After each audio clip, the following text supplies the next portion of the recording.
کیا کیفیت تھی ان کی۔ اچھا، حضور تشریف لائے تو حضور کا آنا معمولی نوعیت کا تو تھا ہی نہیں۔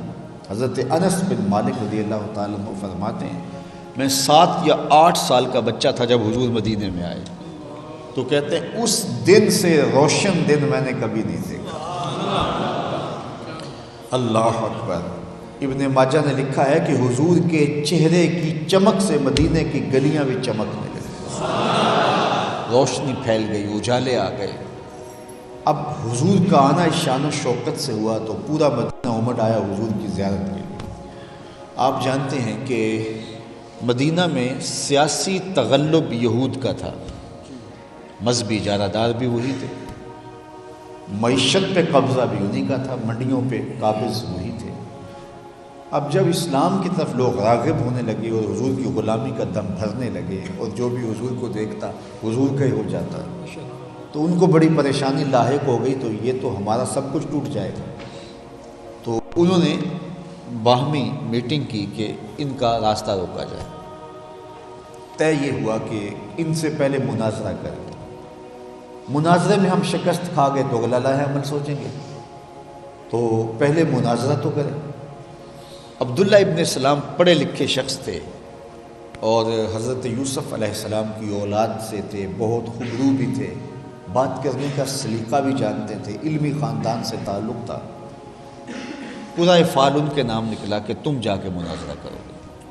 عبداللہ ابن سلام نے کہا ٹھیک ہے میں تیار ہوں۔ باقاعدہ انہوں نے ایک سوال نامہ ترتیب دیا کہ یہ سوال پوچھوں گا، اس کا یہ جواب آیا تو اس پر یہ اعتراض کروں گا، اس کا یہ جواب آیا تو اس پر یہ بات کروں گا۔ پورا ایک مناظرہ ترتیب دے کے سوالوں کی گٹھڑی باندھ کے سر پہ اٹھا کے حضور کی بارگاہ میں چلے، اور جو یہود کے علماء تھے وہ سارے دعا کے لیے ہاتھ اٹھا کے بیٹھ گئے کہ ہمارا مناظر جیت کے آئے۔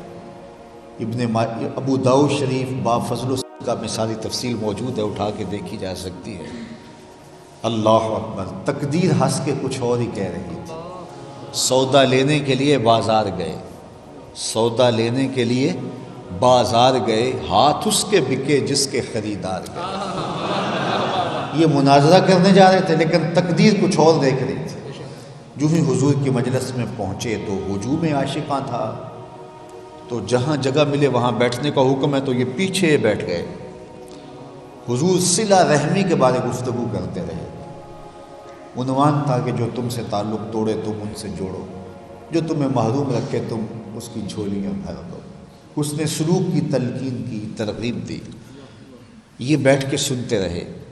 جب مجلس اختتام کو پہنچنے لگی تو فرمایا عبداللہ ابن سلام آگے آ جاؤ، کدھر آئے ہو؟ تو یہ مناظرہ کرنے آئے تھے۔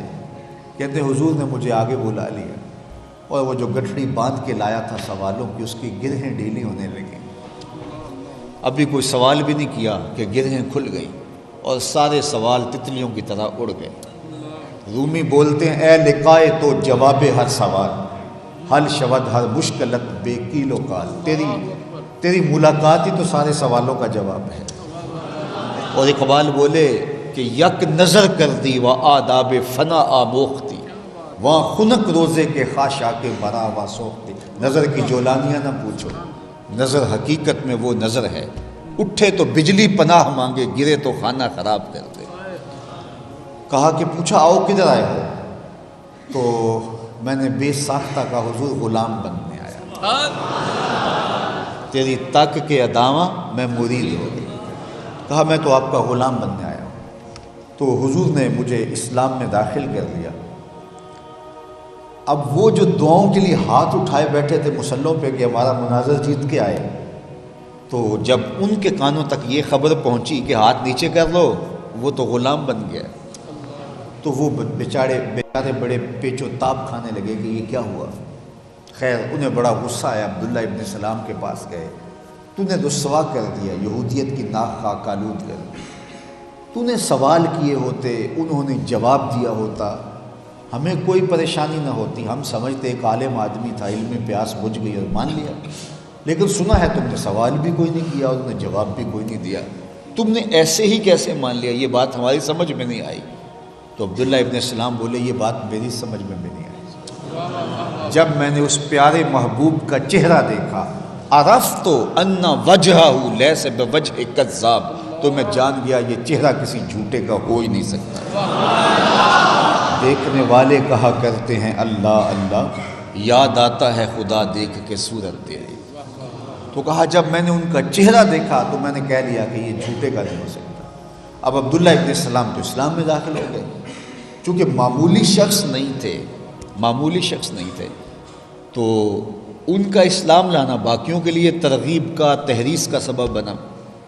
تو ابن یامین بھی اسلام میں آ گئے، ابن اسید بھی آ گئے، اور بھی لوگ آ گئے۔ اب یہ جو یہودیت کو چھوڑ کر اسلام میں داخل ہوئے تو انہوں نے یہ کہا کہ اسلام اونٹ کا گوشت کھانے سے ہمیں روکتا نہیں، اور اونٹ کا گوشت کھانے کی تاکید نہیں کرتا، لیکن جس دین میں ہم پہلے رہے ہیں وہاں لحم جزور درست نہیں تھا، جائز نہیں تھا، وہ ان کو اپنے طور پہ حرام کر چکے تھے۔ اونٹ کا گوشت نہیں کھاتے تھے، اونٹ کا دودھ نہیں پیتے تھے، اور بچپن، لڑکپن، جوانی، آپ بڑھاپے کے قریب تھے، تو جو اتنی دیر حرام سمجھ کے ایک چیز کو چھوڑے رکھے تو بعد میں اس کے لیے اس کو لینا بھی مشکل ہوتا ہے۔ تو اب اسلام اگر واجب قرار دیتا، ضروری قرار دیتا تو کوئی بات نہیں تھی، لیکن اگر اسلام واجب قرار نہیں دیتا، مباح قرار دیتا ہے، ہم میں سے کتنے لوگ ہوں گے جنہوں نے آج تک اونٹ کا گوشت چکھ کے بھی نہیں دیکھا ہے؟ ہمارے اسلام میں کوئی فرق نہیں پڑتا، کیونکہ اسلام ہمیں واجب نہیں قرار دیتا، ہمیں مباح اور جائز قرار دیتا۔ میسر ہے تو کھا لو، نہیں میسر ہے تو نہ کھاؤ۔ میسر ہونے کے باوجود آپ کا جی نہیں چاہتا، طبیعت نہیں مانتی تو کوئی بات نہیں۔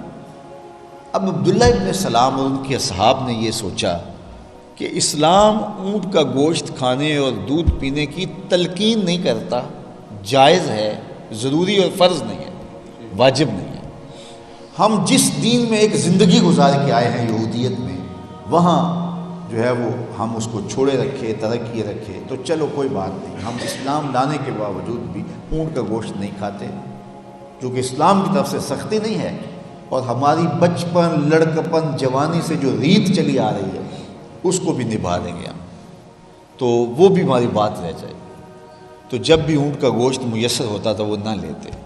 یہ جو آیت کریمہ میں نے آپ کے سامنے پڑھی، یہ پھر تب نازل ہوئی۔ اس کے اولین مخاطبین حضرت عبداللہ ابن سلام اور ان کے صحاب تھے۔ آواز آئی یا ایھا الذین آمنوا ادخلوا فی السلم کافہ، اے ایمان والو اسلام میں آئے ہو تو پھر پورے پورے آؤ۔ یہ کیا ہوا کہ اسلام بھی لائے ہو اور یہودیت کی رسموں کو بھی سینے سے لگانا چاہتے ہو؟ جب آگے ہو تو پھر آگے، اس چمن میں پیروے بلبل ہو یا تلمیذ گل، اس چمن میں پیروے بلبل ہو یا تلمیذ گل، یا سراپا نالا بن جا یا نوا پیدا نہ کر۔ آئے ہو تو پھر پورے پورے آؤ۔ عبداللہ ابن سلام کو پابند کیا گیا، ان کے اصحاب کو پابند کیا گیا، اور کوئی اونٹ کا گوشت کھائے نہ کھائے تمہیں کھانا پڑے گا، اور کوئی اونٹ کا دودھ پیے نہ پیے تمہیں پینا پڑے گا۔ کیوں؟ اس لیے کہ تمہارے ذہن میں یہودیت کی ایک رسم ہے جس کو تم نبھانا چاہ رہے ہو، لہٰذا اس کو تم کھاؤ گے تو وہ رسم کرچی کرچی ہوگی، ٹوٹے گی۔ اب یہ تھا اس آیت کریمہ کی شان نزول کا سبب، اور جس سے سمجھ آ گئی کہ اسلام کا مزاج کیا ہے۔ اپنے ماننے والوں کے حوالے سے اسلام کتنا غیرت مند ہے، وہ چاہتا ہے میرا ماننے والا کسی اور کی طرف نظر اٹھا کر کیوں دیکھے، اور کسے ول سجنا اساں تینوں مول نہیں ویکھن دینا۔ جب ہم سے پیار کیا ہے، جب ہم سے محبت کیا ہے، تو پھر تمہاری نظر کہیں اور کیوں اٹھے؟